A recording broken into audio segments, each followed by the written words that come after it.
Rough hands and bayonets force us out of the car and onto a platform. A vacant track across the way is overshadowed by far-off mountains rimmed with what look to be pine trees. We seem to be on the edges of a city within Kalykan borders. An aged, ivory-colored stone rampart, partially obscured by our train, sits behind us. There are hundreds of people disembarking from a dozen cars all along the line of the train yard. Each person emerges, blinks rapidly at the first light they've experienced in days, and hops down onto the gravel. A Kalykan guard stands every few fathoms, guns held at the ready. They are lined up like fence posts, dressed identically with light gray trousers and navy jackets. They nudge and prod us towards some distant goal, their rifles pointed skyward. Where are we? A woman's voice permeates the air in a panic. Give us the name of this place.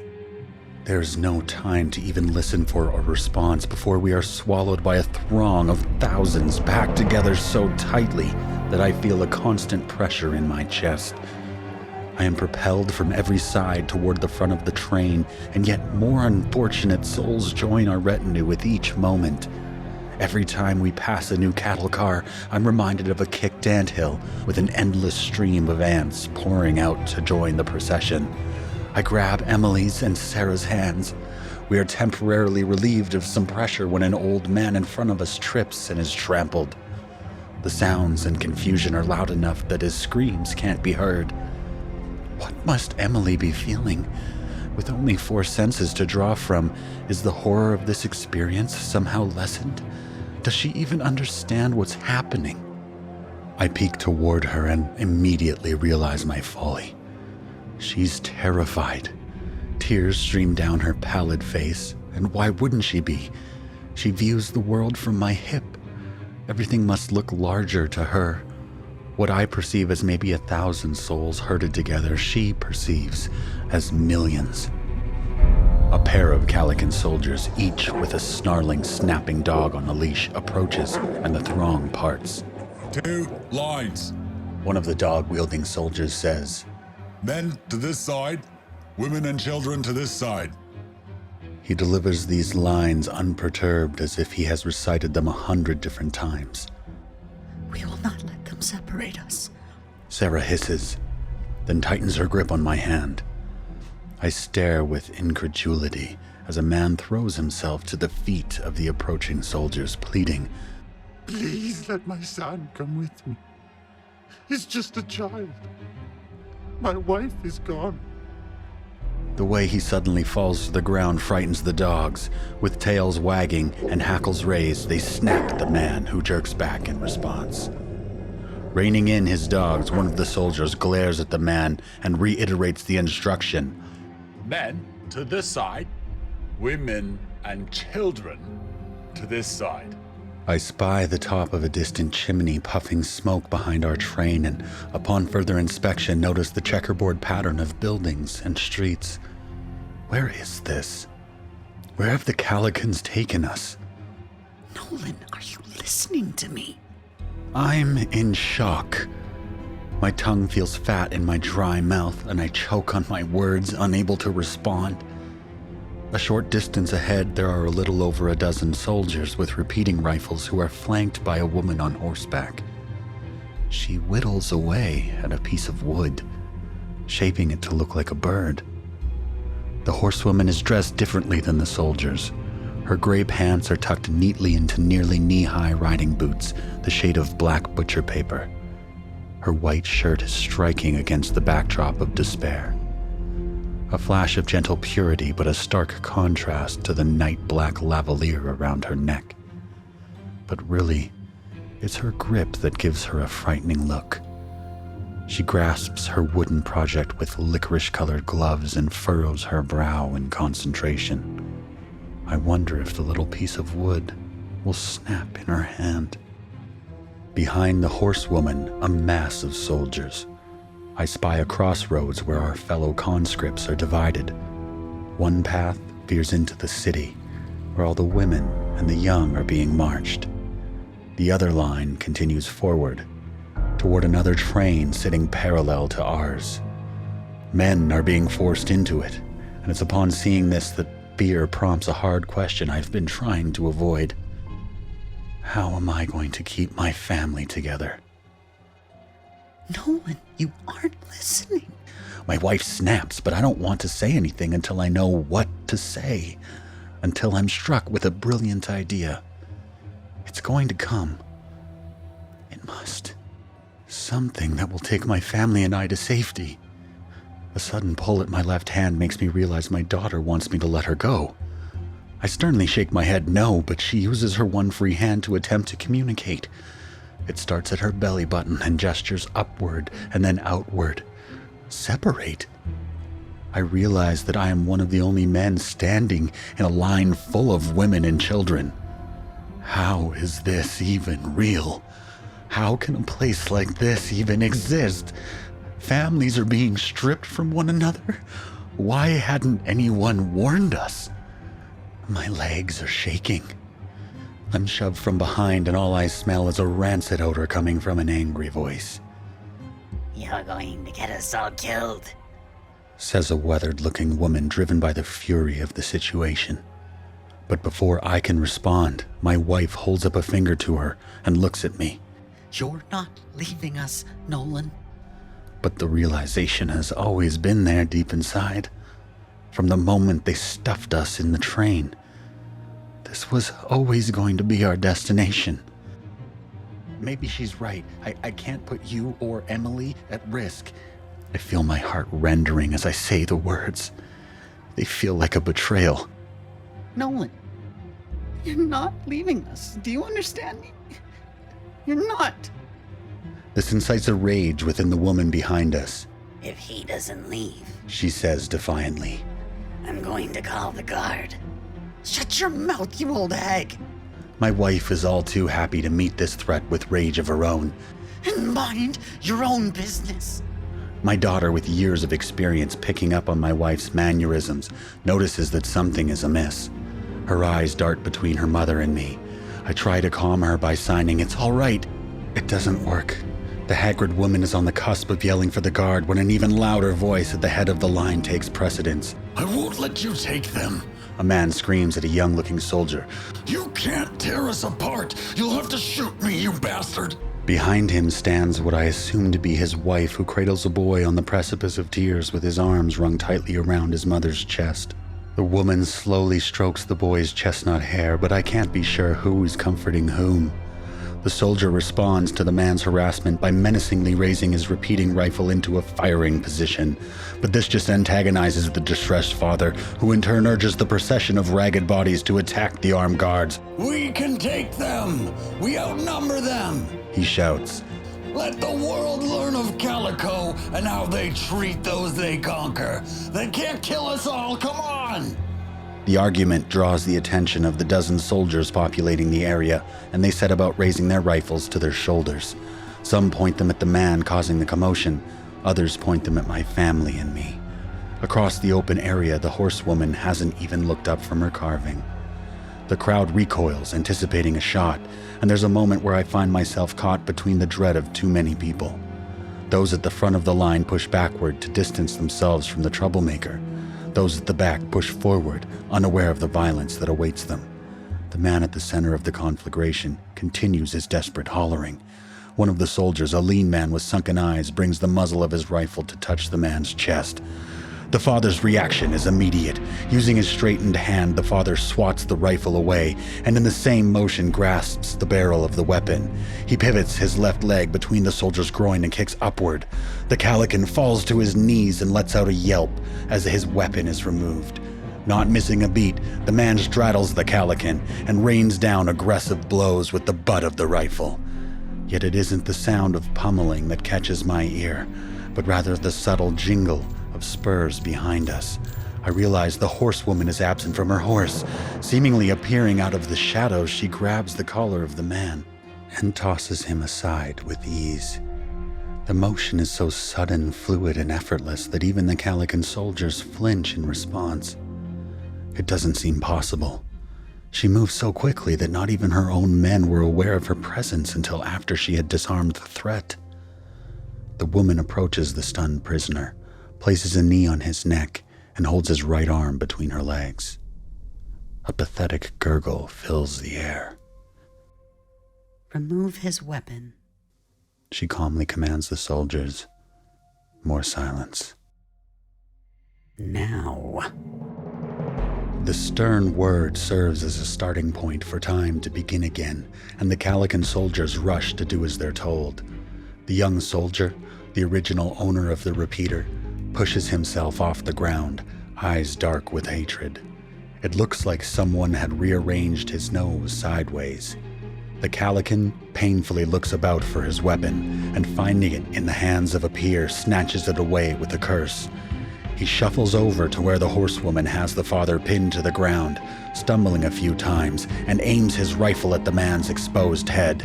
The bark of the shot echoes in the sky. A red dot appears in the prisoner's forehead. A howl of outrage and pain pierces my ears, and I witness both the murdered man's wife and boy fall to the ground, overcome with grief. The sound is so primal that all who hear it instantly know it for what it is. Shut them up. The Kalykan is pointing at the pair to emphasize his meaning, but no one moves. All are still cautiously eyeing the horsewoman. Her knee remains at the neck of the dead man. Did she even flinch at the sound of the rifle crack? I see a blur of movement, obsidian-colored flashes of a glove wrapping around the Kalykan's throat. The horsewoman lifts him a few feet into the air and effortlessly slams him into the dirt. Somewhere at the end of the motion, she had drawn a knife and now holds it to the man's neck. I did not order you to do that! She growls. The Kalykan struggles to get free, but she just pushes the knife down harder on his throat and applies more pressure. Have mercy. The Kalykan manages. That option was taken from you when you shot him. She points to the body with her free hand. The Kalykan's eyes widen, like he's found some truth new to the world. The woman takes her free hand and applies more pressure on the blade. She grits her teeth, and I watch as the Kalykan's legs flail. The knife cuts him deeper than he's probably ever been cut before. Cass. A new shout pierces the air. A man with the same livery, black gloves, and steel-toed knee-high boots rides toward us atop a chestnut mare, stopping just short of the horsewoman. His voice is raspier than you would expect from someone his age, but there's a clear familiarity between the two as he sits forward in his saddle. What's all this? He gestures broadly toward the scene. She relieves the pressure of the knife on the Kalykan's throat, and somehow, against all odds, I realize he's still alive. Well, Urges the new rider. I'm waiting for an explanation. The horsewoman begins to stand, but digs her boot heel into the down soldier's hand. A loud crunch can be heard as she ascends. Ah, you fucking bitch. She pays the insult no mind and turns to answer the new rider's question. The usual military incompetence. She grunts, clicking her blade back into its sheath. The Kalykan scrambles backward awkwardly. He can't decide whether to clutch his throat or cradle his broken hand. He looks like some sort of creature you would encounter in a children's story that warns not to make a deal with the troll underneath a bridge. Crooked nose, broken hand, bloody throat. A soldier nearby tears a rag off the back of his foraging cap and moves to place it on the Kalykan's neck. We've been summoned. The new rider says to the horsewoman. The big man wants a word with us. The horsewoman stalks back toward the prey. She stares at the downed soldier and allows the moment to stretch. She's like a snake, hypnotizing its kill. The Kalykan can't do anything but clench his teeth and tremble. Blood continues to leak from his face and neck, dripping to the ground. The compress he was given is now painted crimson. When it seems like the moment can't go on any longer, she pierces it by whistling. Her horse trots over. It must be at least 16 hands tall and served her purpose if she meant to intimidate the man. She grabs its reins without looking behind. I've memorized your face, the way you stand, the way you cower. Pray you do not cross me again. And with that, she mounts her horse and gallops away alongside the other rider. Doesn't take long for the line to start moving again. I look at my wife, wanting to drink in what I believe will be our last moments together, but she's occupied, trying to calm Emily. My daughter points to the body of the murdered man and holds her left hand flat, gently tapping it with her right index finger. She seamlessly transitions this into a motion where she turns both of her index fingers like a screw and then claps her chest with a flattened hand. Will this happen to me? No, baby bear. My wife signs back, shaking her head worriedly. Your father and I won't allow that to happen. She picks Emily up in the way only a mother can and looks to me expectantly. But before I have a chance to fill the silence, the putrid odor of the old woman's breath behind me fills my nostrils. Guard! Another one! Here! Come here! She calls, viciously pointing at me, her index finger jabbing through the air like a meaty pike. Blunt pain at the back of my knees makes me see white. I'm shoved to the ground as my arms are restrained. The filth below rushes up at me as my head smashes into it. Dirt finds its way into my right eye and the canyons of my face. I feel the weight of a gun muzzle pressed against my back. In mere seconds, 2 more Kalyko soldiers rush to their comrades' sides, pinning me to the ground. They kick up dust as they run, and I wonder if this will be my last image in life. My wife and daughter being dragged away through the dirt. Nolan! I hear my wife scream my name. Her cry is animalistic and brutal. From the corner of my ruined vision, I become aware of 2 little feet running towards me. Emily, no! A soldier clubs my daughter in the gut with the stock of his rifle, and she hits the ground in an unnatural way. She rolls around, hands grabbing at air that doesn't come. I sob in the dirt. The sound that escapes my throat is wet and piteous. The names of my daughter and wife are made unrecognizable by blind fury and bottomless grief. Around us, the separation continues. Hundreds of pairs of feet pass us by, and I feel angry that no one offers us assistance. A 5th soldier approaches. Enough. We were already behind schedule, and I don't want more bodies to clean up today. He was in the wrong line, sir. He could be a threat. A young voice responds. The 4th soldier takes a moment to look me over and then approaches. A boot presses down fiercely on my back, and I feel him tug upward on my pants. Does this look like a man willing to rebel to you? I realize I've pissed myself. Slowly, I feel the pressure of the muzzle on my back dissipate. Freed, I crawl on bloodied hands and knees toward my daughter, who is now too frightened to move. I point toward my chest, gesture both of my hands in quick horizontal chopping motions, and transition that into pointing my right index finger toward my eye and then back to my daughter. I'll come for you. With Emily, it's her hands, the way she effortlessly moves them from one side to the next, that are the windows to her heart. It's always been her hands. I feel at times watching her that I am witnessing perfection, so it becomes alarming when that moment of perfection becomes infected with sorrow, and she signs, "Don't leave me, Daddy." My collar is suddenly tugged, and I'm pulled away from Emily at the same time my wife arrives to collect my beautiful little girl. I look to the soldier responsible for our predicament and realize he's barely more than a boy, maybe 16 or 17. Please, please. I'm reduced to begging. Just let me say goodbye. Frustration wears on his face, and there's a moment where I think I've made a mistake in asking for this kindness. To my surprise, he allows it. Make it quick. He half turns. It's the biggest gesture of civility I have been allowed since capture. There are no words that can express all that I want to say. It dawns on me that this might be the last moment I see either of them. This might be their last memory of me. I pull them into a hug and kiss both of their heads. I can feel their spirits break, realizing the inevitability of our separation. The initiation of my kiss is what does it. I am the first to acknowledge that all hope is gone, and like domino tiles, their willpower folds. I reach into my pocket and pull out a handkerchief. It's embroidered with the emerald initials of my cobbler shop, CB. It isn't much, but maybe when times grow dark, they can look at this and find some solace. I press it into my daughter's hands and watch as she caresses the embroidered letters.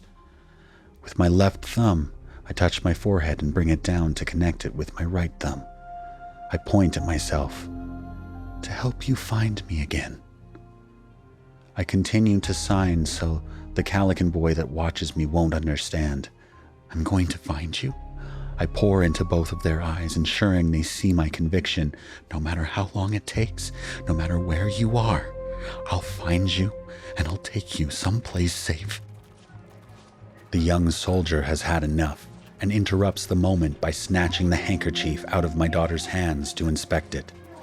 She grabs for it, but he just pushes her to the ground like a hound quashing a young puppy who doesn't yet know its boundaries. It upsets me in a way I can't quite put to words, and this anger must show on my face, for the young soldier, with a look of contempt, throws the handkerchief to the ground and advances on me. The first blow of his rifle across my forehead hurts less than I was expecting it to. The second, third, and fourth blows are where the pain truly begins. By the fifth, I drift into darkness.